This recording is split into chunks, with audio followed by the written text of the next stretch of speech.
हमको सब परेशान कर रहे हैं। मेरे हमको यहाँ से निकाल लो कोई भी भाई, अल्लाह के लिए। कानपुर के आरिफ अंसारी को मोटी कमाई का झांसा देकर सऊदी अरब भेजा गया। उसे परिवार की जिम्मेदारी संभालनी थी, तो वो बिना कुछ सोचे चला गया। मेरे पापा को कैंसर है और मैं उनके इलाज के लिए कुछ पैसे जुटाने गया था कि उनका कैंसर किसी भी तरह से ठीक हो जाए। मेरे पापा बहुत अच्छे हैं बेचारे, उन्होंने कभी भी मुझे किसी भी चीज के लिए मना नहीं किया।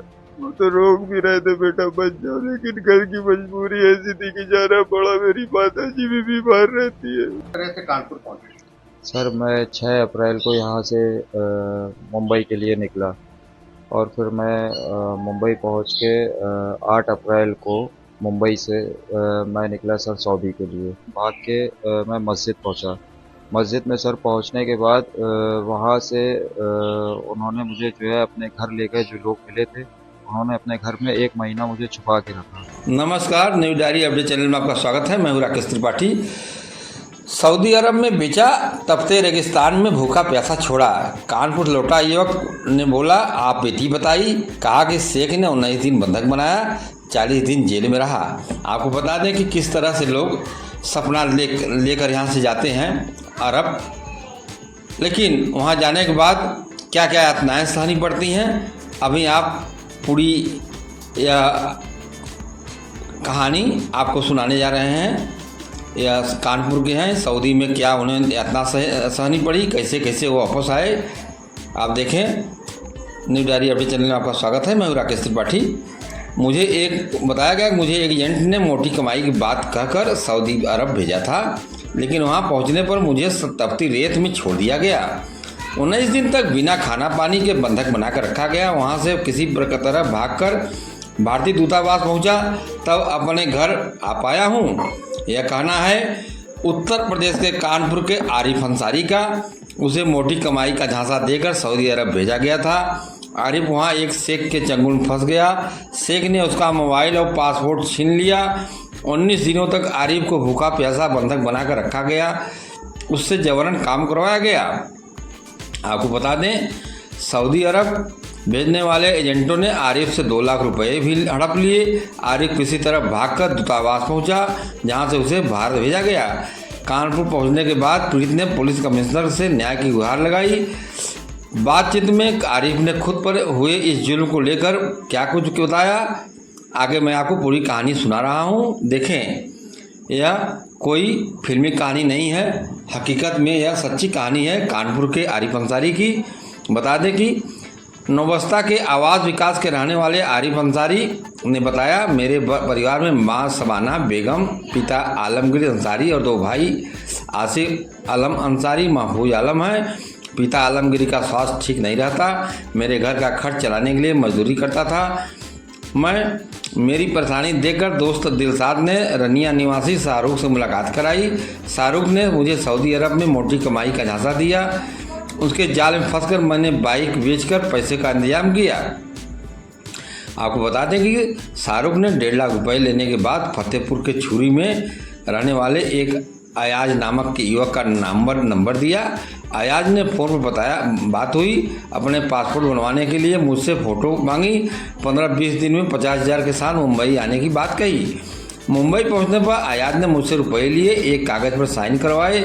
इसके बाद मुझे सऊदी अरब भेज दिया। 9 अप्रैल को मैं सऊदी पहुंचा। आरिफ ने बताया कि शाहरुख ने सऊदी भेजने से पहले कहा था कि घर में साफ सफाई का काम करना है, इसके एवज में महीने के 1200 रियाल मिलेंगे। लेकिन अब सऊदी में रियाद पहुंचा तो वहां एक एजेंट ने रात भर रखा। दूसरे दिन रोमा लेकर पहुंचा और वहां एक शेख के यहाँ नौकरी दिलाने के बहाने छोड़कर चला गया।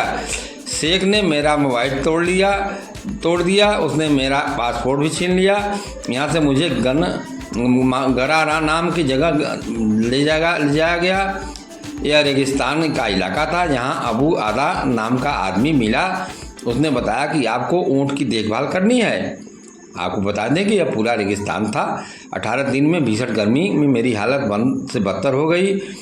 मुझे वहाँ तपते रेगिस्तान में रहना पड़ा। टैंकर में बने कमरे में रखा जाता था, जहाँ न तो पंखा था न लाइट। 19वें दिन 29 अप्रैल को मैंने पानी की बोतल ली और भाग निकला। 1 दिन 1 रात चलने के बाद मैं एक पहाड़ पर चढ़ा, जहाँ से एक बस्ती दिखाई दी।